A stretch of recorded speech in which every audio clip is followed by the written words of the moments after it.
loptu? Zato što sam sportista, mnogo sam jaka i izdržljiva. Moram češće da igram košarku, na primjer sada.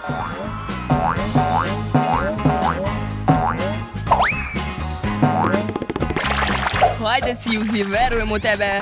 Možeš ti to. Bravo! Ups! O ne, šta sam uradila? Oh no! Mada, još bolje jer sada mogu da pojedem ovu čokoladnu loptu. Ne, stani, ne smeš.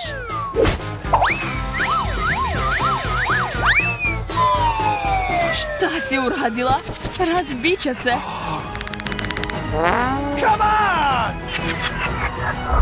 To, pogodili smo, svaka nam čast. A najbolji smo košarkaši. Stop, znači htjela si da mi ukradeš loptu? Dođi ovamo. Jao, padam. Ups. Zak, žao mi je, ali sam ti razbila loptu. Ali sada sigurno znam da je ukusna. Kako si mogla? Nisam je ni probala. Nije fair.